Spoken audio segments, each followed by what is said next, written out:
Ya, Assalamualaikum warahmatullahi wabarakatuh. Perkenalkan, nama saya Nadia Mega. Saya Delia Paramita. Saya Salma Dedi. Saya Kesha Piscina.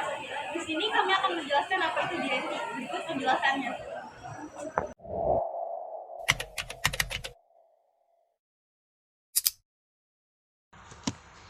Berikut jenis-jenis transportasi dalam distribusi barang. 1. Transportasi darat. Transportasi darat adalah pergerakan barang melalui darat dan digunakan untuk mengangkut barang jarak jauh, serta dalam suatu kota atau wilayah. Beberapa jenis transportasi darat meliputi A. Truk. Pembelian truk di Indonesia oleh perusahaan-perusahaan logistik selama Januari hingga Juni 2022 berhasil mencapai 39.299 unit.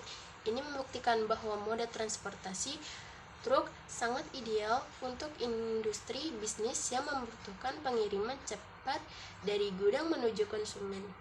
Ada banyak manfaat yang dapat dirasakan perusahaan jika menggunakan truk sebagai moda transportasi darat dalam pengiriman barang, seperti mudah dilacak pergerakannya dibanding moda transportasi lainnya. Mudah mengakses jalan untuk sampai ke tujuan. Lebih banyak menawarkan pilihan model truk untuk jenis produk yang akan diantar dan dapat mengirimkan barang secara door to door, sehingga konsumen akan langsung menerima produk yang mereka inginkan. Yang B, ada kereta api. Sejak penemuannya, kereta api sudah menjadi bagian penting dalam perdagangan dan logistik di seluruh dunia. Pada tahun 2021, PT KAI mencatat kenaikan volume angkutan barang sebesar 12,7% dengan mengangkut 50,9 juta ton barang.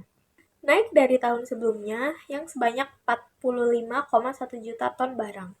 Hal ini membuktikan kalau transportasi kereta api juga ideal digunakan untuk perusahaan yang membutuhkan pengiriman darat secara cepat dan terjadwal.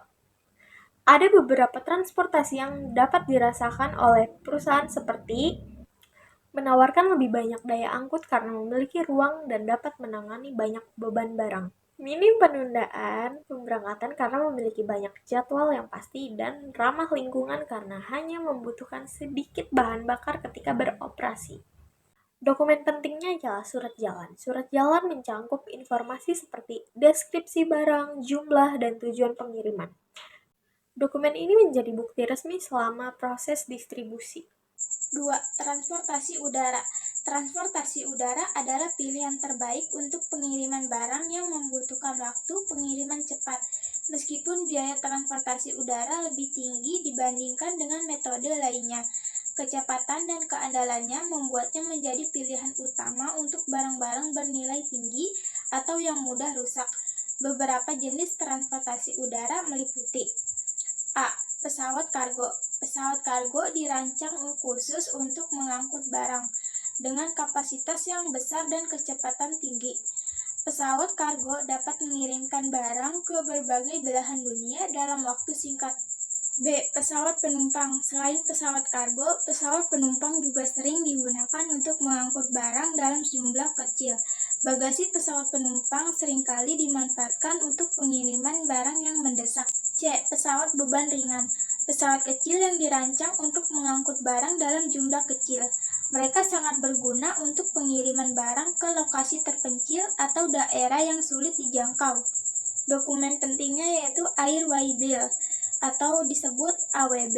AWB adalah dokumen kontrak pengangkutan yang memuat detail pengiriman, termasuk pengirim, penerima, dan informasi barang. Selanjutnya ada transportasi laut. Transportasi laut adalah pilihan utama untuk distribusi internasional atau pengiriman barang dalam jumlah besar yang tidak mendesak. Beberapa jenis transportasi laut meliputi: yang pertama ada kapal kontainer.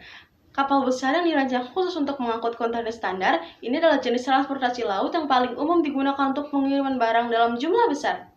Yang kedua, ada kapal berkarir. Kapal besar yang dirancang untuk mengangkut barang curah seperti biji besi, batu bara, dan gandum. Kapal ini memiliki palka terbuka dan tidak memerlukan kontainer untuk memuat barang. Ketiga, ada kapal tanker. Kapal yang dirancang untuk mengangkut cairan seperti minyak mentah, minyak olahan, dan gas alam cair. Kapal tanker memiliki tangki besar yang diisi dengan cairan yang diangkut. Yang keempat, ada kapal ro-ro atau biasa disebut roll-on dan roll-off. Kapal yang dirancang untuk mengangkut kendaraan seperti mobil, truk, dan trailer. Kendaraan dapat langsung masuk dan keluar dari kapal melalui tram.